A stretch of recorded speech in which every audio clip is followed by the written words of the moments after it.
예, 오늘은 누가복음 14번째 시간입니다. 회개에 합당한 열매를 맺으라 라는 제목으로 말씀을 전하도록 하겠습니다.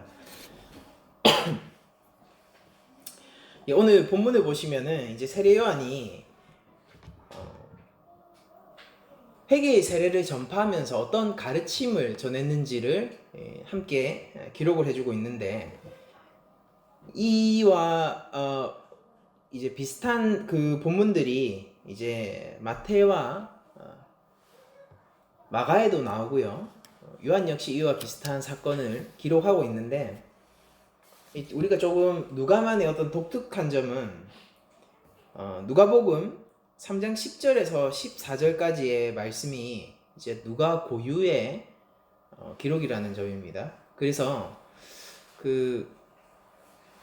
일단 요한의 가르침 중에 가장 유명한 가르침은 회개하라, 하나님의 나라가 가까이 왔다 라는 것일 텐데, 그 외에도 이 회개에 합당한 열매를 맺으라는 가르침, 그리고 그 회개에 합당한 열매가 구체적으로 무엇인지를 어떻게 설교했는지를 이제 누가만이 기록하고 있거든요. 그러니까 회개에 합당한 열매를 맺으라 라고 얘기하는 건 마태복음에서도 얘기를 합니다. 그런데 그거와 관련해서 구체적인 어떤 그 권면을 하고 경고를 하고 또한 설교를 했는지는 누가만이 기록하고 있습니다.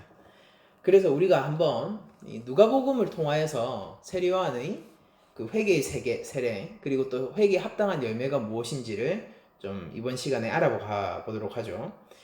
먼저 요한은 오늘 본문을 보면은 일단 하나님의 진노를 선포하고 있어요. 그러니까 오늘 본문 누가복음 3장 7절을 보면은 요한이 세례 받으러 나오는 무리에게 이르되라고 얘기를 하고 있습니다. 그래서 누가는 세례 요한이 무언가 얘기를 했는데 그 대상을 무리라고 얘기하고 있어요. 그러니까 세례 요한은 이 얘기를 들은 사람을 누가는 그냥 무리라고 얘기하는 거죠.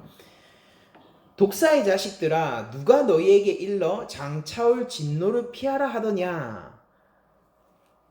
여기서 우리들은 독사의 자식들이라는 말을 통하여서 이게 독사의 자식들이 장차올 진노를 피하려고 마치 위장을, 가식을 떨면서 위장을 하듯 그런 식으로 위기를 모면하기 위해서 세례 요한 앞으로 나온다라는 그런 어떤 인상을 주는 말을 세례 요한이 하게 되는데, 그렇다면 문맥상 독사의 자식들이라는 것은 하나님의 진노 아래 선자들을 가리키는 말로 해석하는 것이 가능하겠죠. 그러니까 지금 이 무리들은요, 하나님의 진노 아래에 서 있는 자들이고 그들은 독사와 같은 사람들인 거예요. 그리고 이 독사의 자식들이라는 이 말을 통하여서 우리들은 쉽게 창세기를 떠올릴 수 있습니다. 옛뱀, 곧 사단마귀라고도 부를 수 있는 그 옛뱀과 함께 동조하여 그 길 위에 서 있는, 악한 길 위에 서 있는 사람들을 우리가 독사의 자식들이다 라고 얘기를 할 수가 있는 거죠. 그러니까 혈연적으로는 아무런 연관성이 없겠지만은, 그러나 사단마귀와 같은 목적의식을 공유하고 하나님에 대해서 반기를 드는 그런 사람들을 우리가 독사의 자식들이라는 말로 요한이 표현했다는 것을 알 수가 있어요. 그런데 우리가 조금 주목해야 될 것은, 마태는요 이 동일한 장면을 기록하는데 조금 다른 표현을 씁니다. 제가 한번 마태복음 3장 7절을 읽어드리도록 할게요. 요한이 많은 바리새인들과 사두개인들이 세례 베푸는 대로 오는 것을 보고 이르되, 독사의 자식들아, 누가 너희를 가르쳐 임박한 진노를 피하라 하더냐 라고 기록하고 있어요. 그러니까 마태는 이때 당시에 요한이 이스라엘의 종교 지도자들, 바리새인과 사두개인들을 향하여서 이 말을 했다라고 기록을 하고 있는데, 누가는 지금 뭐라고 기록하고 있습니까? 좀 다르죠? 무리라고 기록하고 있어요. 누가는 독사의 자식들이라는 이 도전적인 말을 무리라는 불특정 다수의 대중을 인식하게 하는 말이잖아요. 무리라는 말로 부름으로써 다수의 모든 이들이 이런 하나님의 진노의 경고 아래 서 있음을 보여주려고 하고 있습니다. 그러니까 누가의 관심은 마태보다 훨씬 글로벌하죠. 누가의 글쓰기 자체가. 그러니까 마태는 당시의 최고의 종교 지도자들, 성전을 중심으로 한 사두개파, 그리고 율법을 중심으로 한 바리새파를 모두 고발함으로 말미암아 그 히브리 민족의 종교적인 위선과 그 유대교 자체에 희망이 없음을 드러내는데 그 목적이 있었다면은요, 누가는 세례요한의 이 말을 무리라는 말로 돌림으로 말미암아 우리 모두가 하나님 앞에서 회개의 필요성이 있고 우리가 회개의 열매를 맺어야지 하나님의 진노를 피할 수 있다라는 점을 명확히 하려고 합니다. 이게 누가 글쓰기의 의도이죠. 다른 복음서들과 비교해 봤을 때. 혹자는 이렇게 얘기할 수도 있어요. 이 마태복음이 누가복음 이전에 적힌 복음서거든요. 그러니까 마태복음을 이미 알고 있는 자들한테 이 무리의 정체를 두 번 밝힐 필요는 없었다라고 주장할 수도 있겠지만은 이 누가복음이 1차적으로 데오빌로라는 초신자에게 헌정된 책이라는 것을 생각해 보면요, 이 무리라는 표현은 누가의 의도적인 표현으로 보여집니다. 물론 우리들은 마태복음을 알고 있기 때문에 이 무리가 유대 종교 지도자군이었다는 것을 인식하고 있습니다. 그러나 그럼에도 불구하고 우리는 누가 글쓰기를 통하여서 누가복음에서는 이런 식의 메시지를 받아야 돼요. 뭐냐면은 종교 지도자의 위선이 아닌 우리 모두가 회개의 필요성이 있고 특히 회개의 열매를 맺을 필요성이 있다. 하나님의 진노를 피할 길이 그곳에 있다. 라고 저희들이 인식을 해야 할 것입니다. 그러니까 하나님의 진노에는 안전지대가 없는 거예요. 그러니까 우리가 사람인 이상, 인간인 이상 하나님과의 연결고리는 끊을 수가 없습니다. 인간은 태생적으로 하나님의 형상으로 태어났고 하나님의 특별한 임무를 부여받은 하나님의 청지기적 역할을 수행해야 하는 목적성을 가지고 태어났어요. 그래서 하나님을 알지 못하는 사람도 하나님과의 연관성을 끊을 수 없어요. 그렇기 때문에 모든 이들은 하나님으로부터 벗어나 있으므로 하나님의 진노를 피할 길이 없는 것입니다. 그러니까 하나님의 진노에 안전지대는 없어요. 안전지대가 있다면은 그 사람은 인간이 아니겠죠.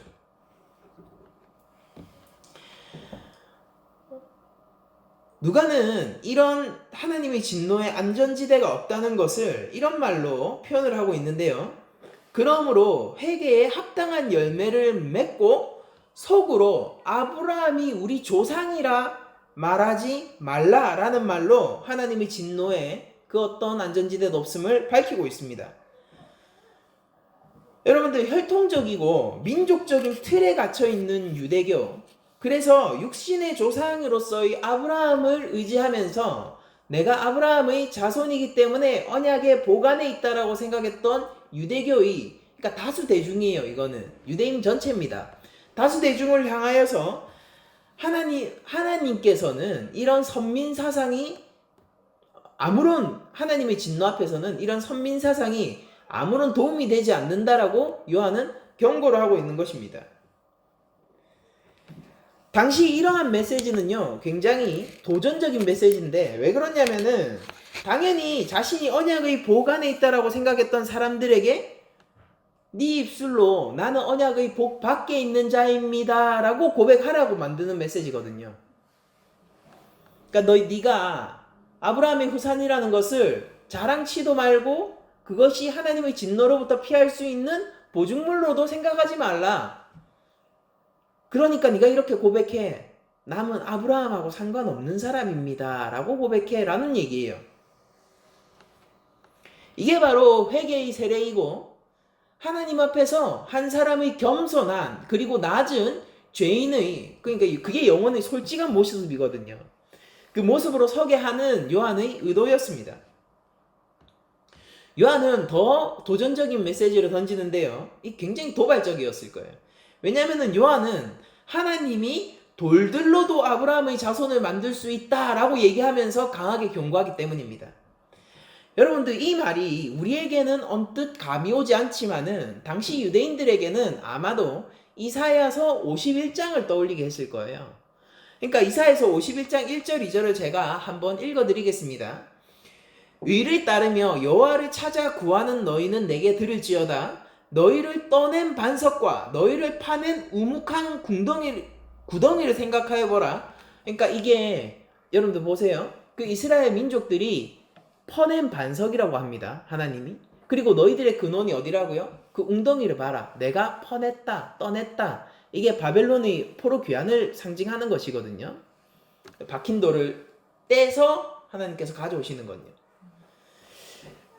그리고 2절에 이렇게 얘기합니다. 너희 조상 아브라함과 너희를 낳은 사라를 생각하여 보라 라고 얘기하면서 그 구덩이 그리고 그 근원의 된 반석을 아브라함 사라로 돌리고 있습니다. 이사야는 보라 아브라함이 혼자 있을 때 내가 그를 부르고 그에게 복을 주어 창성하게 하였느니라.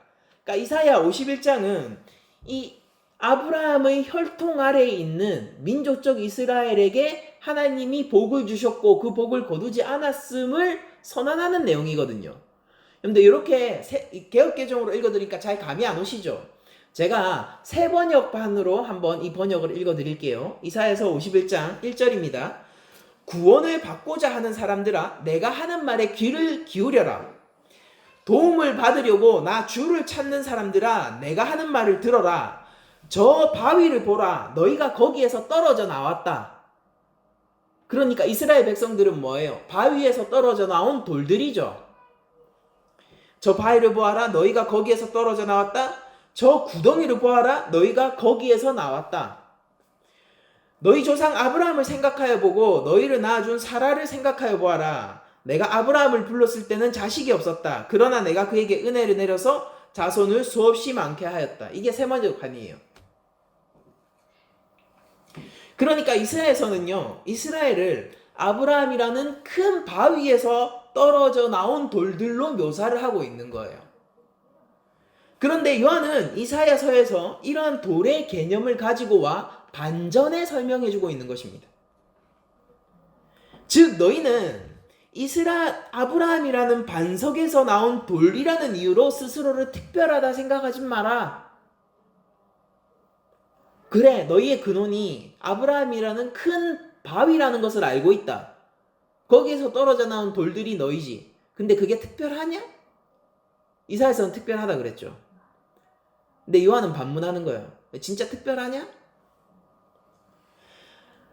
그러면서 이렇게 얘기합니다. 하나님은 돌들로도 아브라함의 자손을 만들 수 있는 분이다 라고 얘기하는 거예요.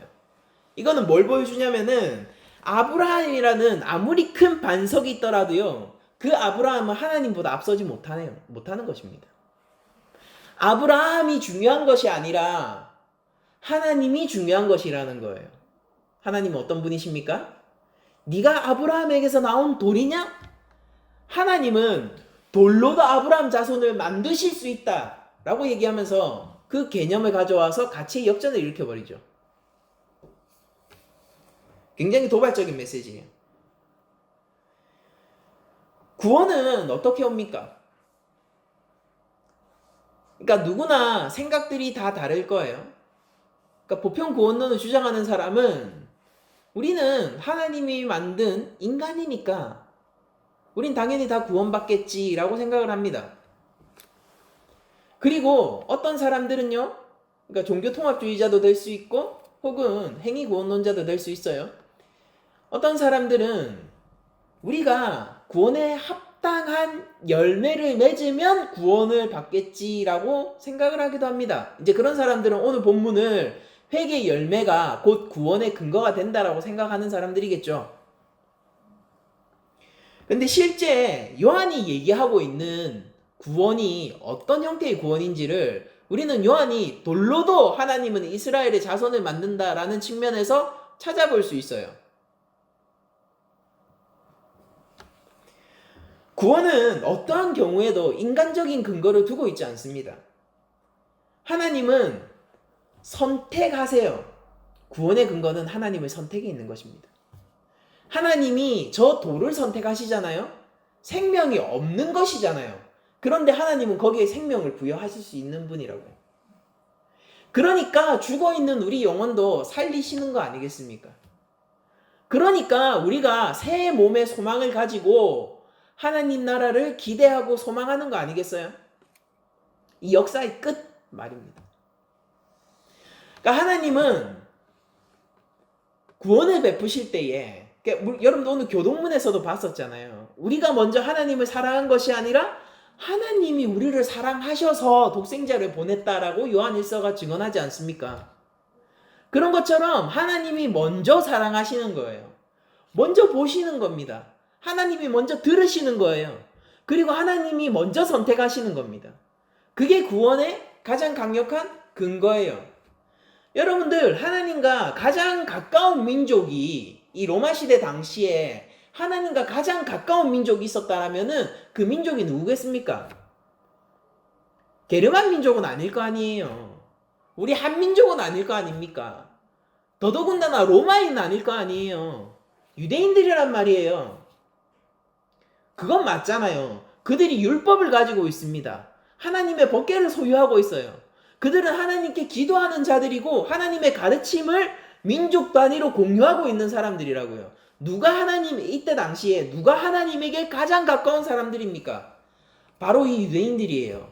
그런데 요한은 이렇게 얘기하는 거예요. 그게 자랑이야, 그래서? 그래서 하나님의 율법을 알고 있는 게 자랑이야? 열매가 없는 것들아. 그래서 아브라함의 그 언약의 그 혈통적 복 안에 있는 것이 그래서 그렇게 자랑스럽니? 이 열매 없는 것들아. 하나님은 돌로도 아브라함의 자손을 만드신다. 너희가 정말로 하나님의 선택받은 백성이라면은 그에 합당한 열매가 있을 거야. 근데 없잖아. 위험하다고. 요한은 그것을 얘기하는 것이죠.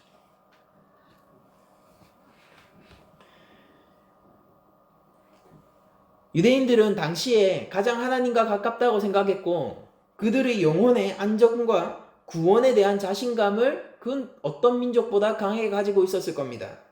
그리고 뭐 그럴만 했을 것 같지 않습니까? 생각해보면 전 세계 가운데서 하나님하고 제일 가까운 민족이었는데, 근데 요한은 그들이 가지고 있는 안정과 구원에 대한 자신감이 교만임을 밝히고 있고 그들의 자신감에는 아무 근거도 없다는 것을 지금 보여주고 있는 거예요. 하나님의 진노에서 그나마 활로를 찾을 수 있는 일은 회개뿐이에요. 회개는 하나님 앞에 첫 자리로 돌아가게 하거든요. 이 자체가 구원의 근거라는 게 아니라 하나님께 부르짖음으로 말미암아 거짓말을 하지 않는 자리로 가는 거거든요. 내 영혼의 이 나약함을, 내 영혼의 비참함을 하나님 앞에 솔직하게 보여주는 자리로 가는 것이거든요. 그래서 하나님의 진노에서 활로를 찾는 유일한 방법은 회개뿐임을 요한은 선포하고 있는 것이고, 가까워진 하나님 나라, 그리고 참 메시아이신 구주 예수 그리스도가 오시는 길을 예비하는 유일한 방법도 회개뿐임을 요한은 선포하고 있는 것입니다. 그런데 여러분들 생각해보면 이 회개라는 개념 자체가 어떤 거냐면은 나는 하나님의 진노를 마땅히 받아야 하는 자입니다 라고 고백하는 거잖아요. 하나님의 진노가 당연히 나에게 머물러야죠 라고 고백하는 게 회개 아닙니까? 저는 그것을 인정합니다 라고 항복선언을 하는 게 회개란 말이에요. 그게 회개의 근본적인 어떤 성질이라는 걸 생각할 때 하나님의 진노에서 활로를 찾는 유일한 방법이 하나님의 진노가 나에게 내리는 것이 마땅합니다 라고 고백한다라는 그런 측면에서 볼 때 참 아이러니한 게 또 회개이기도 하죠. 하나님이 돌로도 아브라함의 자손을 만든다는 이 선언은요, 아브라함의 후손이라는 것에 자부심을 가지고 아브라함 공동체로서 구원의 확신을 가지고 있었던 사람들이 모두 하나님 앞에 단독자로 서게 하는 외침이었습니다. 요한이 외치는 광야의 소리는요, 한 사람도 남김없이 단독자로 하나님 앞에 서게 만들고 있는 거예요. 지금 그들을 보호해주던 혈통은 이제 없어요. 각 개인들이 마치 벌거벗은 것처럼 하나님 앞에 서게 되는 것입니다. 무엇도 숨길 수 없을 것이고 하나님의 그 불꽃 같은 눈은 그 마음의 중심까지 감찰하실 것입니다. 하나님 앞에 선 단독자, 이 개개인 한 명 한 명, 이 한 명 한 명이 하나님 앞에서 어떤 자로 평가받을 것이냐에 세례요한의 관심사는 있는 거예요. 아브라함의 후손? 공동체? 너희가 하나님과 가장 가까운 민족? 그들의 옷을 벗기는 겁니다. 그리고 하나님 앞에 단독자로 세우는 것이죠. 네 영혼이 안전하냐? 라고 묻는 것입니다. 요한도 그걸 인정했을 거예요. 언약 백성은 하나님 앞에 안전해요. 그런데 요한이 얘기하고자 하는 건 이겁니다. 요한이 이사야서의 그 가르침을 51장의 가르침을 부정하려는 것이 아니라 요한도 인정한다고요. 하나님은 언약 백성은 안전해요. 그런데 이렇게 질문하는 것입니다. 네가 하나님의 언약 백성이 맞냐고. 그래서 그걸 질문하는 거예요. 단독자로 세우는 겁니다. 언약 백성은 안전해. 근데 너 이 개인요, 한 개인, 그 한 영혼, 그 영혼을 가리켜서 요한이 이렇게 외치는 것입니다. 너 하나님의 언약의 보관에 있는 것이 확실해? 라고 물어보는 것이죠. 하나님의 언약 백성은 회개하는 백성인 거예요. 그러면서 요한의 이런 경고는 굉장히 심판 상황의 위급함을 보여주는 그림으로 그려지는데요. 이게 바로 나무 뿌리에 이미 도끼가 닿아 있는 이미지를 그려줌으로써 상황의 위급함을 세례요한이 이야기합니다. 이미 도끼가 나무 뿌리에 놓였으니, 이게 여러분들 이거 우리 도끼가 여기 이렇게 칠 때 이렇게 치잖아요. 이렇게 하나 둘 쾅 하지 않습니까? 이때 어떻게 됩니까? 먼저 내가 찍을 자리를 이렇게 탁 갖다 대죠. 이게 닿인다 그 말이에요. 지금 여기서 나무 뿌리에 놓였다라는 게 이런 식으로 닿여 있다라는 거예요. 도끼가. 그러니까 지금 어떤 상황입니까? 하나 둘까지 왔어요. 이제 뭐가 남은 겁니까? 셋이에요. 꽉. 그리고 그 도끼는 얼마나 날카로운지 뿌리를 단번에 자를 것 같이 보입니다. 여러분들 이런 뿌리의 잘림이라는 그림은요, 생명의 단절을 보여줘요. 세례요한이 지금 요구하고 있는 게 회개의 열매라는 것을 생각해보면 이 그림은 매우 의미심장합니다. 왜냐하면은 뿌리가 잘리게 되잖아요. 그러면은 그 나무는 열매를 맺고 싶어도 영원히 열매를 맺지 못하게 되거든요. 그러니까 이거예요. 뿌리가 잘려서 열매를 못 맺는 게 아니라 열매를 못 맺으니까 필요 없으니까 뿌리를 잘라버리는 것입니다. 뿌리가 잘리지 않는 나무는 과실을 맺는, 열매를 맺는 나무인 것입니다. 근데 세례요한은 구주를 준비함에 있어서, 그 길 위에 섬에 있어서, 우리 교회도 마찬가지예요. 예수 그리스도를 믿는 그 믿음의 길 위에 서기 위하여, 그리스도의 제자도의 길을 가기 위하여, 하나님 백성으로서의 삶을 살기 위하여 첫 자리, 첫 걸음으로 우리들이 서야 하는 그 자리가 회개의 자리이고, 우리 삶 속에서 맺혀야 하는 것이 회개의 열매라는 것이죠. 우리에게 회개가 없고 회개의 열매를 맺지 않는 삶의 증거들이 나타나게 되면요, 우리는 열매를 맺지 못하는 고로, 즉 죽어 있으니까 뿌리가 잘리게 될 거라고요. 뿌리가 잘린 나무는 확정적이에요. 이가 영원히 열매를 맺을 수 없는 나무라는 것이 확정적으로 밝혀지는 것이란 말이에요. 그러니까 하나님이 그런 건 아닙니다. 하나님이 열매 맺을 가능성이 있는데 그냥 못 맺으니까 내가 그냥 잘라버리겠어. 그런 개념이 아니라 열매를 못 맺으니까 하나님이 드러내버린다고요. 이거 뿌리 없는 거와 마찬가지야. 너 뿌리 내린 척 하고 있지. 물을 빨지도 않고 양분을 빨지도 않고 겉모습만 뿌리 내린 척 하고 있지.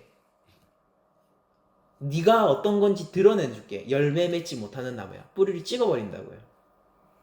이게 하나님의 진노의 임박한 그림이 바로 이 그림인 것입니다. 그럼 이 시급함은 어디에서 나오느냐? 이게 물론 누가복음에 직접적으로 나오진 않지만은 우리가 다른 그 복음서들을 보게 되면은 바야흐로 하나님의 나라가 지금 여기 도래에 있다는데 기인을 하고 있어요. 하나님의 진노 아래 모인 자들은 회개가 가장 시급하고 누가는 그것을 바리새인이나 사두개인으로 표현하지 않아요.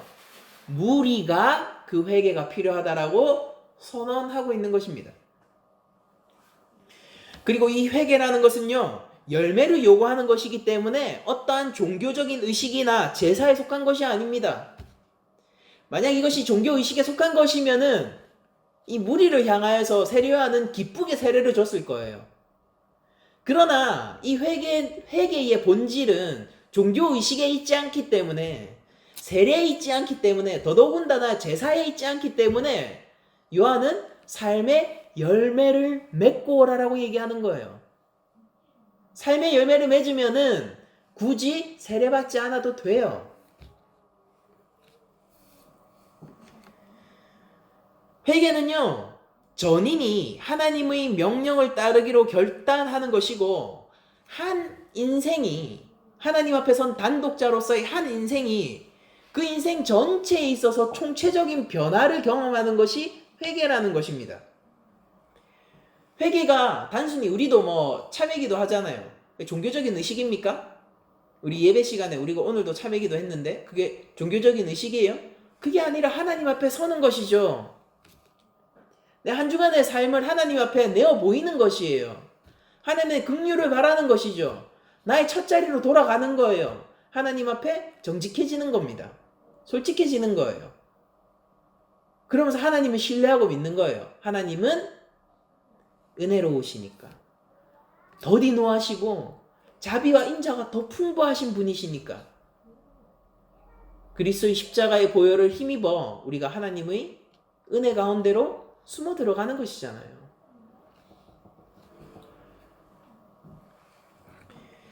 그 회개는 종교의식이 아니라 참으로 내 삶을 돌이키는 행위이고 열매를 맺는 삶의 행위라는 것입니다. 그리고 요한이 제시하고 있는 이 열매라는 것은 어떤 그 통념이나 관념 혹은 이 각자의 어떤 양심적 기준에 기대어 이렇게 선언하는 회개의 열매가 아니라 지극히 율법의 정신을 따른 도덕적 실천을 열매라고 얘기하고 있습니다. 누가가 그걸 밝혀줘요. 그러니까 10절부터 14절까지는요. 오직 누가만이 기록하고 있는 세례요한의 설교인데요. 이제 이런 그 심판의 임박성을 세례요한이 얘기하자 무리가 이렇게 묻습니다. 그러니까 이게 무리라는 말이 또 나오죠. 그러니까 이게 우리의 질문이 되어야 된다고요. 하나님의 심판이 임박하다라고 했을 때 우리의 질문이 이거여야 된다고요. 무리가 무엇이라고 묻습니까? 그러면 우리가 어떻게 해야 되겠습니까?를 묻고 있습니다. 그러면 우리가 무엇을 하리이까? 어떻게 행해야겠습니까?를 묻고 있죠. 세례요한의 대답은 이것입니다. 옷 2벌 있는 자는 옷 없는 자에게 나누어 줄 것이요 먹을 것이 있는 자도 그렇게 하라라는 것이 세례요한의 대답이죠. 그리고 이것은 율법의 정신을 따른 구제의 행위고요. 이건 어떤 종교적인 행위가 아니라 실제 이웃을 돌보는 행위입니다. 그러니까 율법의 정신을 따른 도덕적 실천이야말로 회개의 열매라고 요한은 얘기하고 있는 것이죠. 오늘 그 교동문에서 봤던 요한 1서도 이렇게 우리에게 고백하고 있잖아요. 하나님이 사랑이시다. 그러니까 우리가 서로 사랑해야지라고, 당연히 사랑해야지라고 얘기하잖아요. 누가복음에 나타나는 하나님은 누구세요? 겸손한 자, 즉 달리 얘기하면은 뭐 이거는 겸손한 자, 뭐 이런 것보다 더 직접적인 뉘앙스로 얘기하자면은 비천한 자, 죄인, 죽어야 할 자, 그 자들을 세우시는 게 하나님이잖아요. 하나님이 그러하시다면 요한 1서에서 요한이 이렇게 얘기했죠. 예수님의 제자 요한은 이렇게 얘기했습니다. 하나님이 사랑이시니까 우리가 사랑하는 것이 당연하다라고 얘기했어요. 그렇다면은 누가의 언어는 이것이겠죠.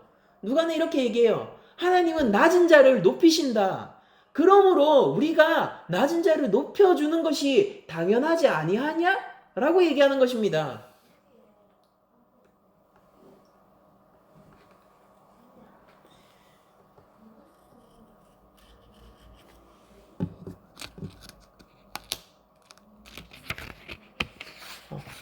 한국 교회는 참 많은 일들을 잘 하고 있다라고 저는 생각해요. 그러니까 많이 비판도 받지만은 이 대한민국 역사 가운데서 굉장히 많은 일들을 한 것이 사실이고 지금도 약자들을 돌보는 일에 기독교만큼 적극적인 종교단체는 없다라고 저는 믿어 의심치 않습니다.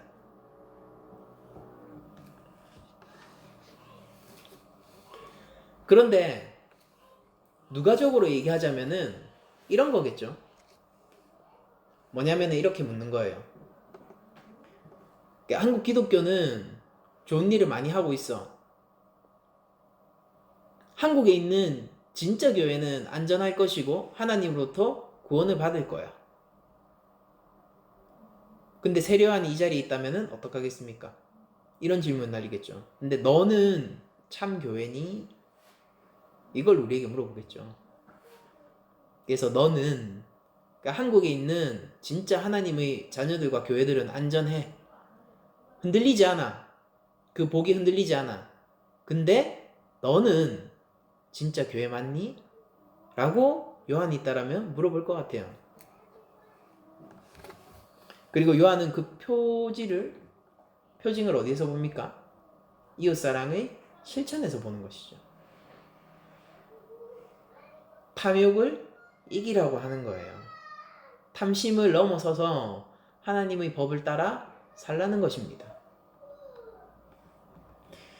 이러한 구도는요, 그러니까 나에게 풍족하게 넘치는 것을 나누어서 베푸는 것, 없는 자에게 나누어서 베푸는 이런 구도는요, 그러니까 사회적 약자, 특히 경제적 약자들을 배려할 것, 그들을 생각할 것에 대한 구도는요, 이후로 더 첨예하게 드러나게 되고 더 깊은 의미를 가지게 되는데요. 그때 12절을 보면은 세리들도 세례를 받고자 하여 와서 이르되 선생이여 우리는 무엇을 하리까? 라고 얘기해요. 여러분들 무리에서 갑자기 특정 직업군이 나옵니다. 첫 번째는 세리가 나오고요. 두 번째는 군인이 나올 거예요.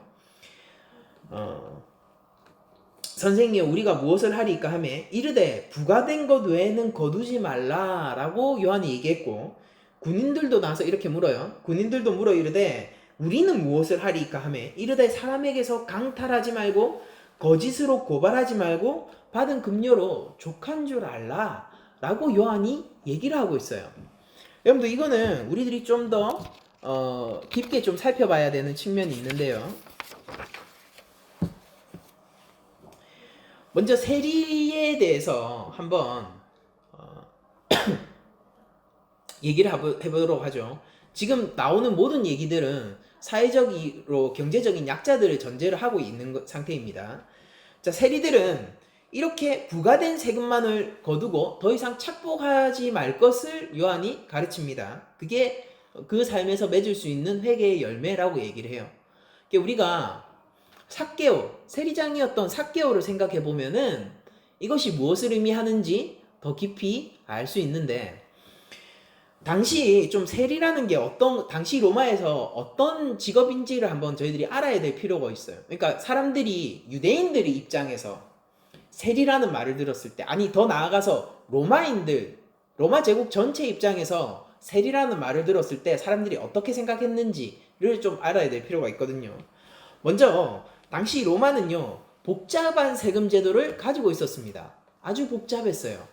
그러니까 세금이 이게 발달된 거기도 하고요. 세금 제도가 발달된 것이기도 하고 여러모로 이제 착취를 당하고 뜯기기 쉬운 구조였다는 얘기도 합니다. 그러니까 로마는 세금 구조가 되게 복잡한데요. 지금도 뭐 전문가만이 그런 것들을 이제 잘 다 파악하고 있다라고 합니다.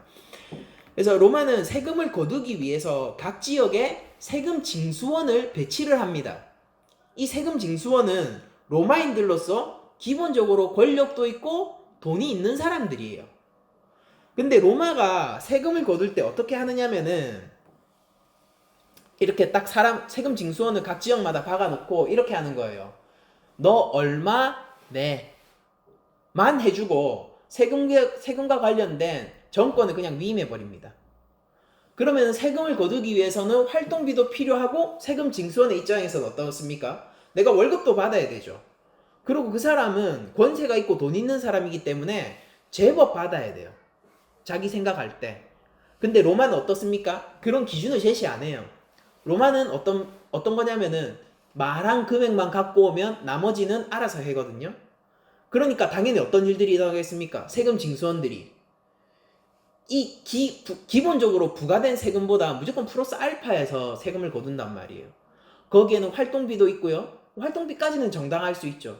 근데 거기에 부당한 이득을 추구하는 과도한, 그러니까 내가 더 많은 연봉을 받기 위해서 다른 사람들이 고혈을 빼앗는 그런 시스템이 될 수밖에 없었다고요.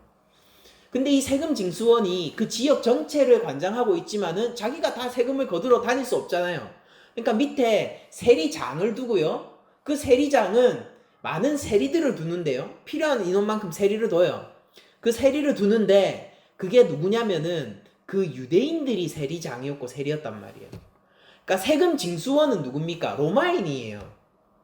정부에서 세금을 걷는 권한을, 정권을 가지고 그 지역에 딱 옵니다. 팔레스타인 지역에 오죠. 그렇게 해서 그럼 실제로 그 백성들의 고혈을 짜는 사람들은 누구예요? 같은 민족 유대인들. 그러니까 어떤 인식이었겠습니까? 유대인들 입장에서. 이거는 피도 눈물도 없는 매국노 같은 사람들이죠. 물론 당시 예수님 당시에 팔레스타인 지역은 조금 특별했어요. 왜냐면은 그 정치적인 이유 때문에 그때 당시에 그 팔레스타인 지역은 세금 징수원이 파견된 것이 아니라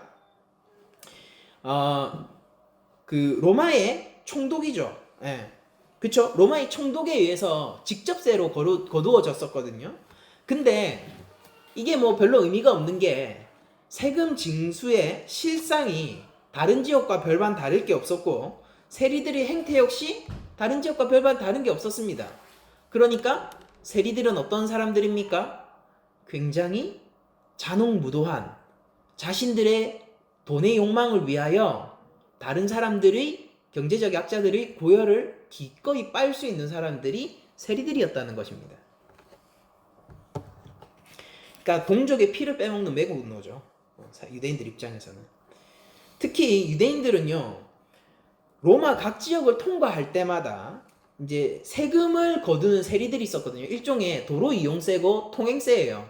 이제 그거를 이제 세리들이 돈을 걷었는데, 근데 이거에 대해서 문화적으로 엄청 큰 반감을 가지고 있었습니다. 왜냐면은 그거를 강도가 하는 짓이라고 여겼거든요. 그러니까 유대인들이 땅에 대한 인식이 굉장히 독특하잖아요. 중요하기도 하고. 근데 그 땅을 지나서 가는 건데, 이거 하나님 거잖아요. 유대인들의 인식 속에서는. 근데 그걸로 돈 벌어먹고, 심지어 유대인의 입장에서는 희년이 되면은 땅이 원래대로 돌아가는 건데, 이제 그것 때문에 돈을 걷고 단순히 지나간다는 이유로 통행세를 받고 이런 것들이 강도나 하는 짓이다라고 여겨졌기 때문에 그 일을 하는 세리들을 회당에서 전부 축출했습니다. 그러니까 성경에 등장하는 모든 세리들은 회당에서 이제 그 축출된 자들이에요. 기본적으로 유대교인이 아니라 출교자들입니다. 그래서 무슨 의미인지 아세요, 이게? 그가 유대교인이 아니라 출교인이에요. 공개적인 모욕의 대상입니다. 그러니까 이게 무슨 말이냐면은, 저 사람이 모욕거리가 되었어 라고 얘기하는 게 아니라, 내가 유대교인인데 출교인을 보잖아요. 모욕해야 돼요. 모욕해야 된다고요, 내가. 사회적으로 법적인 공식적인 왕따가 되는 거란 말입니다. 그런 것처럼 유대인의 인식 속에서는 세리라는 것이 창기와 더불어 가장 악랄한 죄인 중에 하나로 여겨지고 있었습니다. 그런데 이런 인식 정도 되면은 요한이 세리가 나와서 우리가 무엇을 해야 할까요? 라고 얘기할 때 요한이 이렇게 얘기해야 되는 거 아니에요? 세리를 그만둬라 라고 얘기해야 되는 거 아닙니까? 근데 요한은 뭐라고 얘기하고 있죠? 요한의 권면은 조금 달라요. 요한은 이렇게 얘기하기 때문입니다. 너희의 자리에서 적법하게 행동해라 라고 권면하고 있기 때문이에요.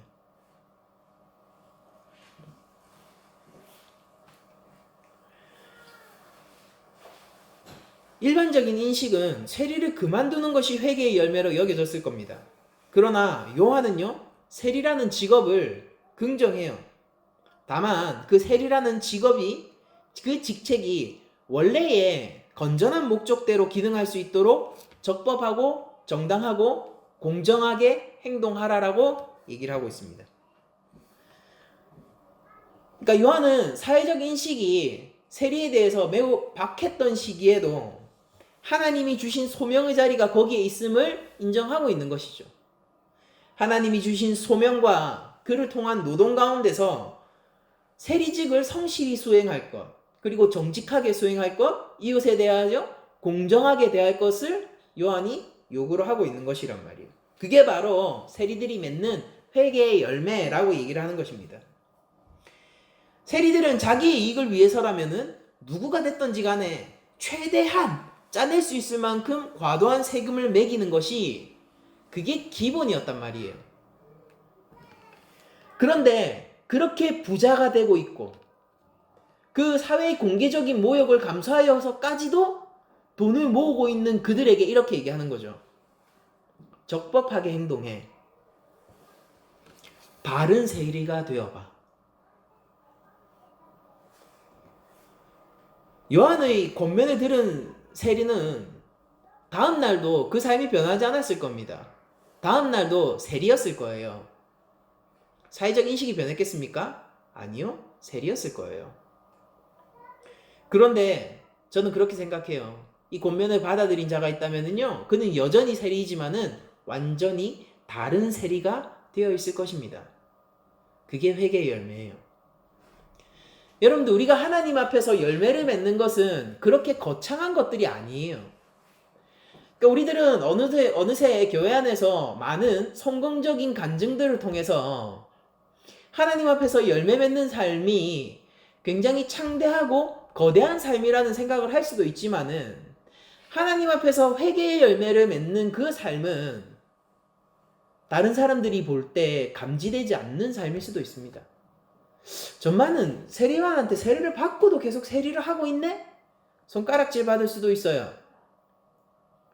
그런데 우리는 하나님이 주신 자리를 참으로 하나님이 주신 자리로 알고 그 자리에서 이웃들에 대하여 적법하게 행동하고 공정하게 행동하고 하나님의 말씀을 따라 행동하며 이전과 똑같은 삶을 살지만은, 그러나 이전과 완전히 다른 삶을 사는 것이 우리 회개의 열매가 되어야 할 것입니다. 누구나 하나님 앞에서 회개의 열매를 맺을 수 있어요. 열매가 사회적 인식에 따라서, 문화적 인식에 따라서 거창한 것이어야 한다라면은 열매를 맺을 수 있는 사람 많이 없겠죠. 그러나 우리에게 중요한 것은 하나님 앞에서 열매를 맺는 것이잖아요. 하나님이 우리를 어디에 두었는가가 중요하잖아요. 하나님이 왜 나를 이 자리에 두셨는가가 중요한 것이잖아요. 하나님이 나를 이 자리에 둠으로써 하고자 하시는 일이 있잖아요. 심지어 세리를 통해서도 하고자 하시는 일이 있다고요. 요한은 급진적인 사회개혁파가 아니에요. 왜냐하면 세리를 인정한다는 것 자체가 로마의 세금 징수를 인정하는 거잖아요. 예수님도 가이사의 것은 가이사에게 돌리라고 얘기하셨죠. 급진적인 사회 변혁자가 아닙니다, 요한은. 그러나 사회를 근원적으로부터 바꿀 수 있는 정신을 주입하고 있는 거예요. 세리가 바로 서잖아요. 유대 사회는 달라질 것이고 로마는 달라질 거예요. 우리가 그런 삶을 살아야 된다고요. 우리는 아무것도 아니죠. 여러분들 제가 목사지만은 목사에도 급이 있습니다. 저는 어디 급일까요? C급 정도 되겠죠. 세력으로 따지면 말이에요. 근데 여러분들이 C급 목사니까 여러분들 실망하십니까? 그런 거 아니죠. 왜냐면 우리들은 알고 있잖아요. 하나님 앞에서 우리 교회가 어떠해야 하는가가 더 중요한 거 아니에요.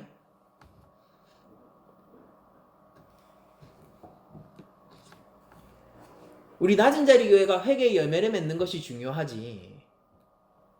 그 열매에 어떤 특정한 문화적 맥락을 끼워가지고 혹은 성공적인 맥락을 끼워가지고 그 무언가를 창출하려고 굳이 노력할 필요가 없다는 것이죠. 진짜 중요한 것은 회개를 하는 것이고 회개의 열매를 맺는 것이고 이웃들을 향하여 착복하지 않는 것이고 그들을 하나님의 형상으로 대하여 이용하지 않는 것이고 그들에게 공정하게 대하는 것입니다. 그리고 나는 하나님 앞에서 맡은 소명을 내 자리에서 다 하는 것이에요. 누군가의 아들로서, 누군가의 부모로서, 누군가의 직원으로서, 누군가의 오너로서 자기 맡은 그 소명을 다 하는 것입니다. 정당하게. 요한은 한 개인의 삶이 그 삶을 관통하는 관점에 있어서 완전히 하나님의 시각으로 변혁돼야 함을 보여주고 있는 것입니다. 그러므로 요한이 바라보는 하나님 나라는 어떠했을까요? 요한이 바라보는 하나님 나라는 로마의 전복을 통한 다윗 왕국의 재건이 아니었겠죠, 당연히. 그랬다면은 세리하지 마라고 얘기했을 거 아닙니까? 근데 그게 아니에요. 요한이 바라보고 있는 하나님 나라는 로마의 전복을 통한 다윗 왕국의 재건이 아니라 하나님의 어린 양을 통해 오실 영적인 하나님 나라였던 것입니다.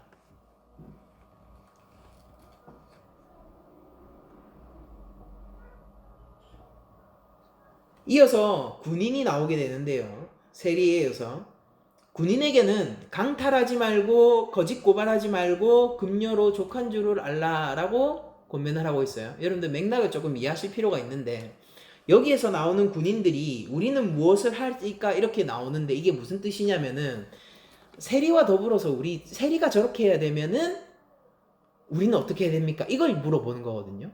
그러니까 이 사람들이 세리랑 연관이 있는 사람들이에요. 그리고 세리의 그 행동이 바뀌면은요 영향을 받는 사람들이에요. 제가 정의를 내리겠습니다. 여기서 나오는 군인들은 로마 군인이 아니에요. 유대 군인들입니다. 로마에서 군인직은요 굉장히 명예로운 직업이고요. 청소년들이 오늘날 가장 인기 있는 직종이 뭐 연예인, 유튜버 이런 거라면서요.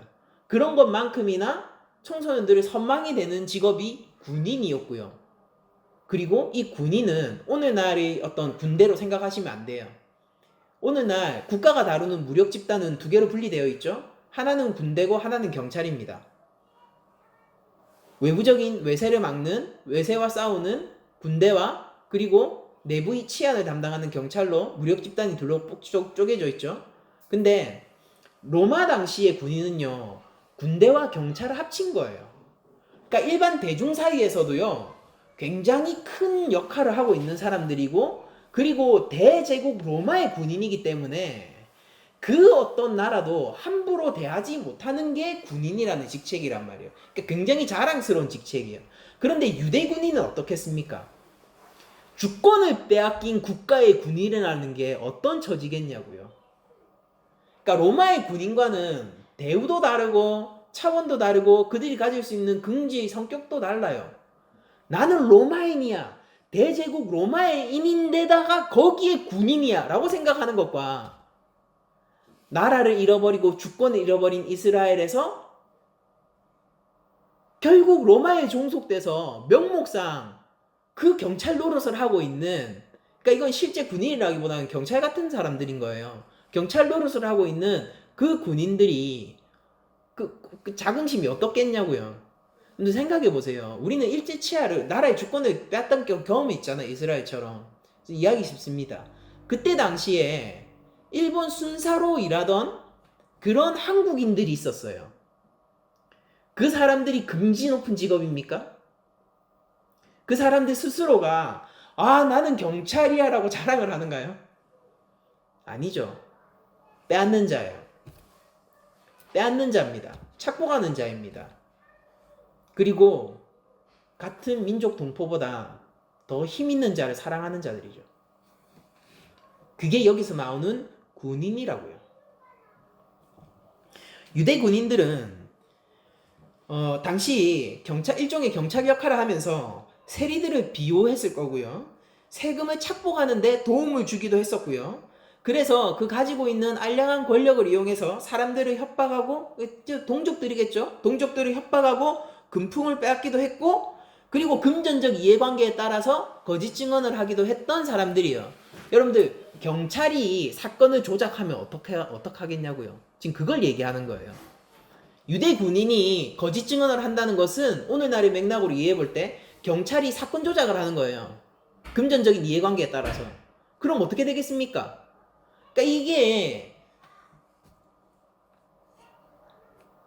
유대 군인입니다. 이 인식이.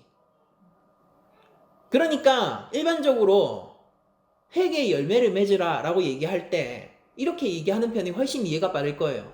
세리와 마찬가지로 군인 그만둬 라고 얘기하는 편이 훨씬 빠를 거예요. 그런데 요한은 다른 이야기를 하죠. 세리와 같은 관점에서 이런 조언을 합니다. 너에게 맡겨진 그 일을 소중히 여기고 하나님 앞에서 그 일을 해라. 이웃을 정당하게 대하고 너의 개인적인 이익을 위하여서 하나님의 형상으로서 이웃들을 착복하지 말고 낮은 자를 높이시는 하나님을 따라서 그들을 더욱더 사랑하도록 하여라. 강탈하지 말고 거짓 고발하지 말고 금료로 족한 줄을 알아라 라고 얘기를 하고 있어요.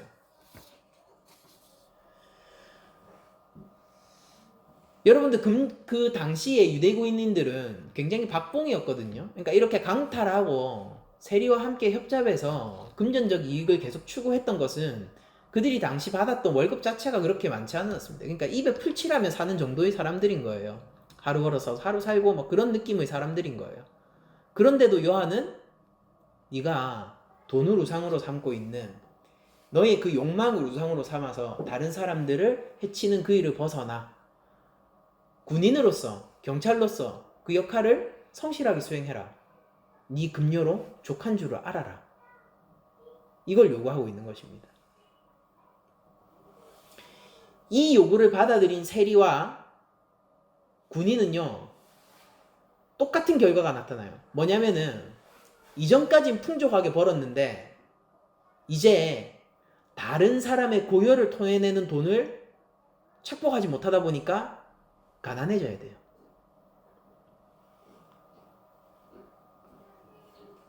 세리는 많은 세금을 거둘 수 없을 거예요. 그러니까 이제 맡겨지는 거예요. 세리한테 월급 없죠? 자기가 뺏는 만큼 자기 돈이죠? 상납하는 거 빼고. 그럼 이제 자기가 정당하게 자기 월급을 정해야 됩니다.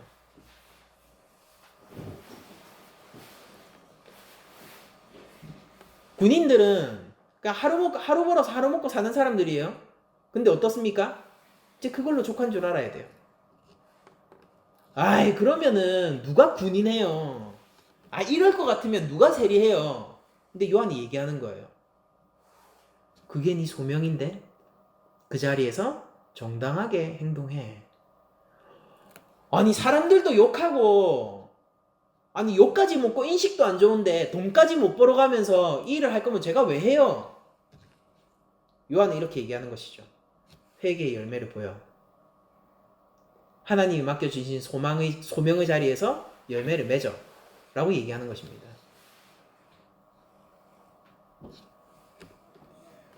도망치지 말라는 거예요. 하나님이 우리 삶 가운데서 우연으로 혹은 우발적으로 만드신 일은 없다라고 우리들은 믿습니다. 우리가 지금 있는 이 자리가 하나님이 맡겨주신 자리예요. 어쩌면 우리 가운데 불평들이 많을 수도 있습니다. 저도 불평이 있고 여러분들도 각자 다 불평이 있을 거예요. 근데 한편으로는 그런 생각이 듭니다. 이때 당시에 세리와 유대 군인들보다는 좀 덜하지 않습니까? 그래도 우리가 좀 나은 거 아닌가라는 생각도 들어요.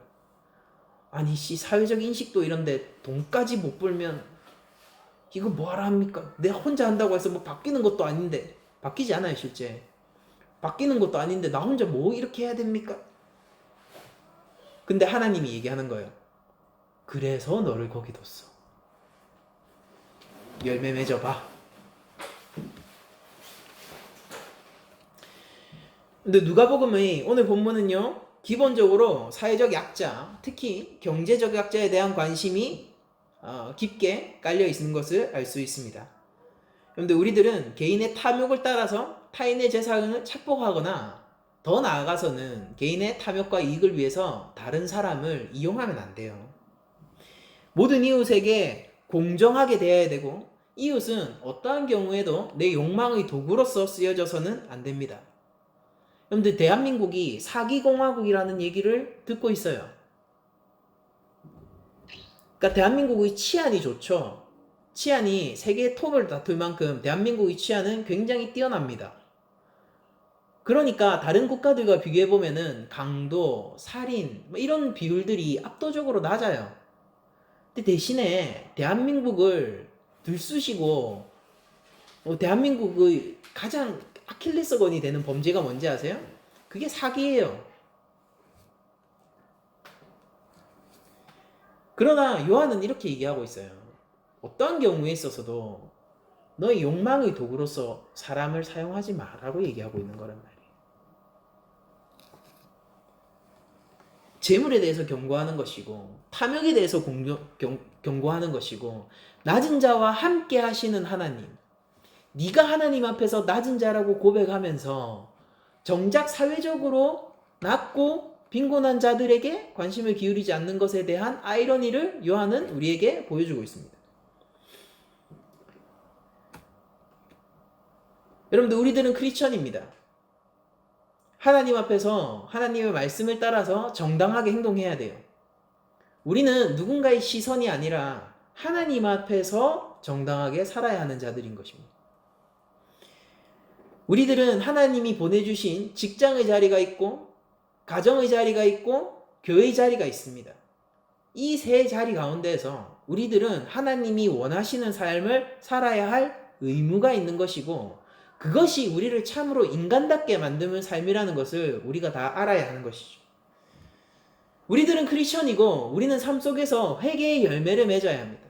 하나님 앞에서 내가 죄인이다 라고 고백해놓고, 하나님 앞에서 내가 낮은 자다 라고 고백해놓고, 하나님은 그런 낮은 자와 함께 하시는데, 그런 영혼이 가난한 자, 마음이 빈곤한 자, 영혼의 갈망이 해소되지 않는 자와 하나님은 함께 하시는데, 정작 우리가 그 자리를 싫어하고 미워하고 피하게 된다면은 그게 어떻게 하나님의 마음과 합한 크리스천일 수 있을까요? 예수님은 건강한 자를 위해 온 것이 아니라 아픈 자들을 위해 오셨고, 예수님은 마음이 가난한 자들을 찾으시고 계시고, 예수님의 부르신 제자들에는 세리들이 섞여 있어요. 이 사실을 우리가 다시 한번 깊게 생각해 볼 필요가 있을 것 같습니다. 이웃에게는 율법의 정신을 따라서 도덕적으로 공정하게 대하고, 우리의 욕망은 그냥 하나님 앞에서 자족하는 마음으로 바뀌어야 할 것이며, 삶의 주권이 나에게 있는 것이 아니라 우리 구주 대신 예수 그리스도께 있음을 우리가 한 주간 삶을 통해서 고백해야 할 것입니다. 세상이 바라보는 삶의 열매는 무엇일까요? 성공하는 삶 정도 되면은 우리가 맺을 수 있는 열매일까요?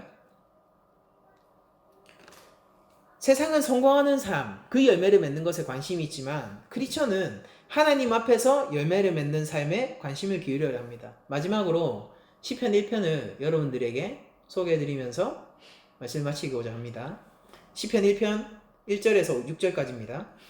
복 있는 사람은 악인들의 꾀를 따르지 아니하며 죄인들의 길에 서지 아니하며 오만한 자들의 자리에 앉지 아니하고 오직 여호와의 율법을 즐거워하고 그의 율법을 주야로 묵상하는도다. 그는 시냇가에 심은 나무가 어디요? 시냇가에 심은 나무가 철을 따라 열매를 맺으며 진짜 뿌리죠. 진짜 뿌리를 가지고 있는 나무인 거예요. 철을 따라 열매를 맺으며 그 잎사귀가 마르지 아니함 같으니 그가 하는 모든 일이 다 형통하리로다. 악인들은 그렇지 아니하며 오직 바람에 나는 겨와 같도다. 뿌리 잘린 나무인 거예요. 그러므로 악인들은 심판을 견디지 못하며 죄인들이 의인들의 모임에 들지 못하리로다. 무릇 의인들의 길은 여호와께서 인정하시나 악인들의 길은 망하리로다. 여러분들 시냇가에 심은 나무는 철을 따라 열매를 맺고 그 잎사귀가 마르지 아니할 것입니다. 이것을 시편 기자는 형통한 삶이라고 부르고 있어요. 그러나 회개의 열매를 맺지 못하는 나무는 도끼가 뿌리에 놓여 있으니까 이제 하나, 둘, 셋만 남았단 말이에요. 둘까지 왔으니까 지금 열매를 맺지 않으면 영원히 열매를 맺지 못할 것입니다. 우리 삶 속에서 하나님 앞에 원망이 되는 것이 있다라면은 내가 무엇을 바라보고 있는 것인가를 생각해 보세요. 내가 원하는 열매가 뭔가를 생각해 보세요. 하나님이 원하시는 열매, 철을 따라 시냇가에서 영양분을 공급받고 풍족한 가운데서 열매를 맺는 그 열매는 하나님이 보실 때는 회개의 열매예요. 그리고 성령의 열매입니다. 그런 것들이 우리 삶 속에서 맺혀가고 있다면요, 사람들이 이렇게 얘기할 수 있어요. 오히려 그런 형통한 삶을 살아가고 있는데 너는 삶이 왜 이렇게 고된이라고 얘기할 수 있어요. 네가 괜히 예수 믿어서라고 얘기할 수 있다고요. 네가 괜히 목사해가지고 얘기할 수 있다고요. 누군가는 저에게 그렇게 얘기하지 않을까요? 괜히 목사해가지고 고생을 2배로 하네? 이렇게 얘기할 수도 있잖아요. 여러분들을 향해서 이렇게 얘기할 수 있어요. 괜히 예수 믿어가지고 쓸데없는데 힘 빼고 있네? 괜히 예수 믿어서 열매 맺을 것도 못 맺고 있네라고 얘기할 수 있다고요. 그러나 여러분들 기억하십시오. 시냇가에 심은 나무는요, 철을 따라 열매를 맺어요. 근데 그 열매가 하나님이 원하시는 열매예요. 그리고 그 삶은 형통한 삶입니다. 예수님은 십자가 가운데서 우리를 구속할 그 대속의 열매를 맺으셨습니다. 십자가로 가러가신 그 삶을 하나님이 뭐라고 평가할까요?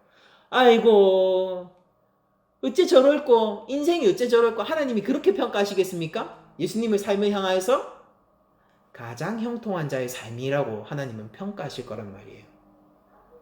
열매를 맺는 삶이 형통한 삶입니다. 우리 삶의 목적과 지향성이 하나님 나라에 있고 예수 그리스도에게 있을 때 이게 무슨 의미인지 우리는 비로소 그때 알게 될 거예요.